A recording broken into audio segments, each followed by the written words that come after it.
Interesting तरह में आपका स्वागत है। आज हम बात करने वाले हैं एक हैज़ार्ड है जो कि फटीग हैज़ार्ड के बारे में।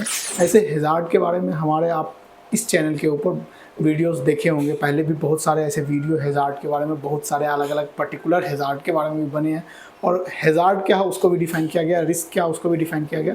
इन सारे चीज़ों के बारे में, अगर इन बेसिक फैक्टर के बारे में भी आपको जानना हो तो हमारे इस चैनल पर विज़िट कर सकते हैं और हमारे इस वीडियो को पूरा देखिए, चैनल को सब्सक्राइब कीजिए, बेल का आइकन को प्रेस कीजिए और लाइक सब्सक्राइब करते हुए ही पूरे चैनल को आप व्यू कर सकते हैं। जो भी आपको सेफ्टी के रिलेटेड जानकारी चाहिए इसके अंदर आप आ सकते हैं। अब हम बात कर रहे थे, सबसे पहला हमारा ये टॉपिक है फटीग हैज़ार्ड। एक बहुत बड़ा टॉपिक हो जाता है जो कि चाहे कोई आदमी साइट के ऊपर काम कर रहा हो, ऑफिस के अंदर काम कर रहा हो, या फिर कोई किसी भी तरह की एक्टिविटी जो ऑक्यूपेशन होता है उसके अंदर काम कर रहा हो, उन सब से जितने तरह के ऑक्यूपेशन हैं, जितने रिलेटेड लोग हैं, वो सारे जो वर्क कर रहे हैं उन सब के ऊपर ये हैज़ार्ड एप्लीकेबल है।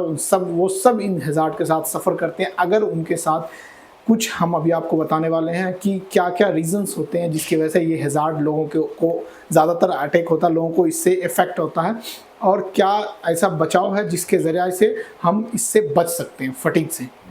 देखिए, सबसे पहली चीज़ है फटीग एक ऑक्यूपेशनल हैज़ार्ड है।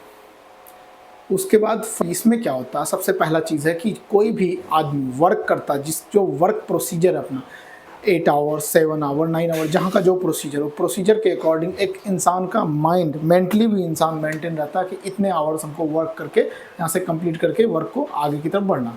तो ये चीज़ हम लोग नॉर्मली एग्जीक्यूट करते हैं, वर्क करते हैं। उसके बाद इसमें क्या होता है, जब आप ज़्यादा ओवर टाइम करने लगा तो उससे भी इससे इफ़ेक्ट पड़ता है। मेंटली या किसी तरह का भी प्रेशर हो, लोगों के ऊपर किसी तरह का स्ट्रेस हो तो उससे इफ़ेक्ट पड़ता है। या फिर कोई ऐसा वर्क जो बहुत ज़्यादा हार्ड वर्क हो, जो एक पर्सन से पॉसिबल ना हो और उसको आप कर रहे हो, तो उससे आपके बॉडी में एक इफ़ेक्ट आता है। बॉडी नस का खिंच जाना, कहीं हाथ दब जाना, पैर दब जाना, इस टाइप का बहुत सारा इशूज़ आता है। बॉडी पूरी पेन होना, उसमें बॉडी में के नर्वस सिस्टम में खिंचाव हो जाना, और बहुत सारा ऐसा इशूज़ आता है जो लोग इसमें बहुत ज़्यादा सफ़र कर जाते हैं।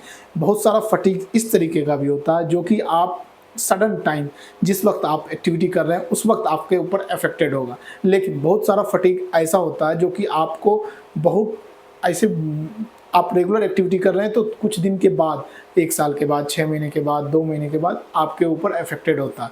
तो हमको ये चीज़ ध्यान में रखना कि हमारी बॉडी किस तरीके से अनुकूल है काम करने के लिए, उसके ऊपर हमको फोकस करना। सबसे पहली चीज़ है कि फटीग से आपको सबसे पहले हम बता दें कि क्या क्या हो सकता है। अब इससे बचाव के लिए हम लोगों को क्या क्या करना होता है। सबसे पहले क्या है कि जो जितना एज़ पर इंडियन स्टैंडर्ड जो हमारा बनाया गया है कि आपको वीक में अगर ओवर टाइम करते हुए अपना वर्क आवर लेना है तो 55 आवर, इससे एक्सेस नहीं होना चाहिए, इससे ज़्यादा नहीं होना चाहिए। अगर होता है तो आपकी बॉडी के ऊपर बहुत ज़्यादा इफेक्ट पड़ता है। एक इंडियन पर्सन के लिए ये एक बहुत ज़्यादा टाइम हो गया, लेकिन ये भी रेगुलर बेसिस पे नहीं करना। अगर आप रेगुलर कहीं बहुत ज़्यादा जॉब का फोर्स है तो 10 डेज़ आप रेगुलर एक्टिविटी नहीं कर सकते हो। 9 डेज़ के बाद आपको स्टॉप करना होगा, 10 डेज़ आपको लीव पे रहना होगा पूरा 24 आवर। तो अब बॉडी को एक रिलैक्सेशन मिल जाता है। तो इससे भी हम लोग इस तरह के फटीग के इससे दूर रहते हैं। दूसरा, कोई चीज़ को मेंटली प्रेशराइज, किसी को मेंटली प्रेशराइज करना भी, इससे भी ये इफ़ेक्ट बहुत ज़्यादा इंसान के ऊपर हावी हो जाता है।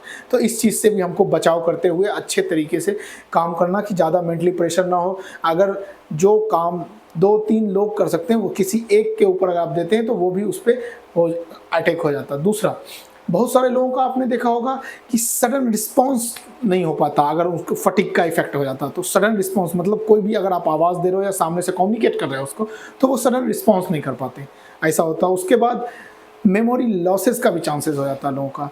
बहुत सारे लोगों को चक्कर जो लोगों को एक स्ट्रेसफुल होने की वजह से चक्कर आके लोगों के गिरने का भी चांसेस हो जाता है।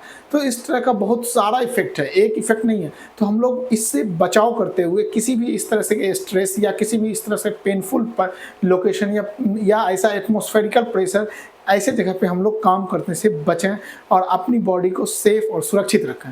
तो ये हमारे लिए बहुत फ़ायदेमंद होगा।